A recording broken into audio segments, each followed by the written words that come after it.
Despite receiving $1.4 billion in taxpayer funding, the Canadian state broadcaster is losing relevance, ranking a distant 9 among the most downloaded news apps on the Apple Store.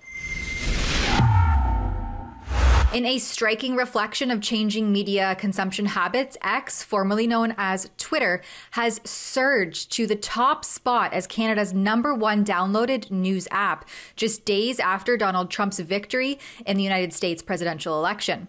The app's popularity has been fueled by real-time updates, live discussions, and the viral nature of political content, leaving the state-funded CBC, our Canadian Broadcasting Corporation, far behind in the dust in 9th place.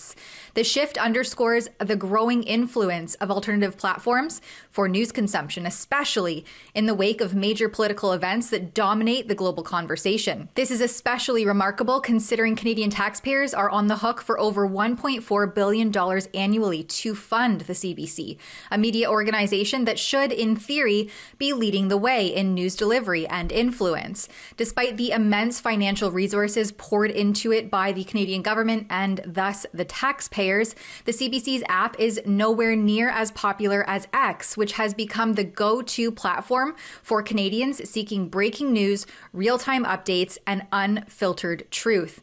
The stark contrast between the two highlights a broader issue: the CBC's failure to connect with audiences in the digital age despite being heavily subsidized by taxpayers. It raises the question, if Canadians are already funding the CBC to the tune of billions of dollars a year, why is it trailing so far behind?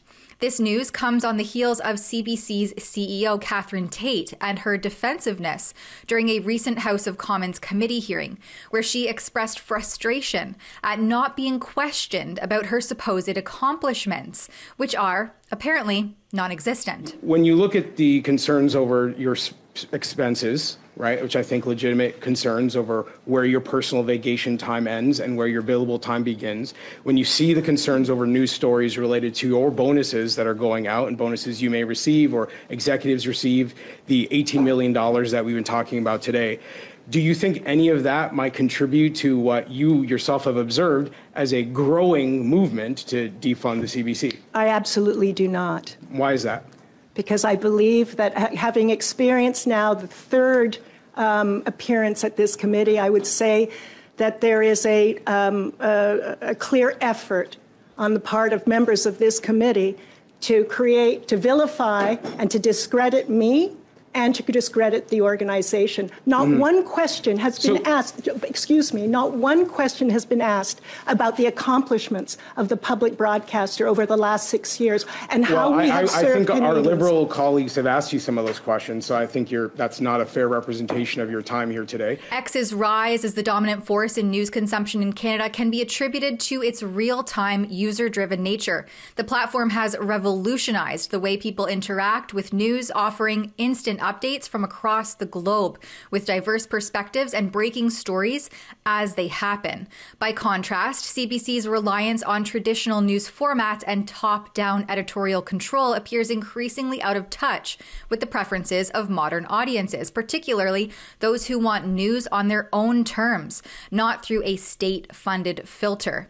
Many Canadians are unlikely aware of just how much public money goes into CBC's coffers. The annual subsidy of $1.4 billion should raise eyebrows about the use or perhaps abuse of taxpayer dollars. If the CBC can't even keep up with free market competitors like X, especially when it comes to digital and mobile app usage, should taxpayers really continue to fund that outdated system that many are increasingly bypassing?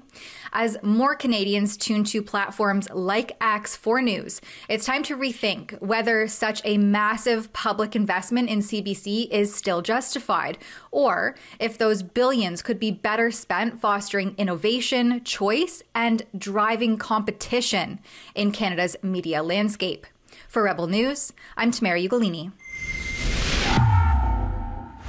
tell CBC CEO Catherine Tate to do the right thing and immediately refund the $6,000 she charged Canadian taxpayers for her personal trip to the Paris Olympics, including her $1,000 a night stay at a luxury hotel at paythemoneyback.com. Tate's blatant disregard for taxpayer money is an insult to every Canadian, and taxpayers deserve accountability.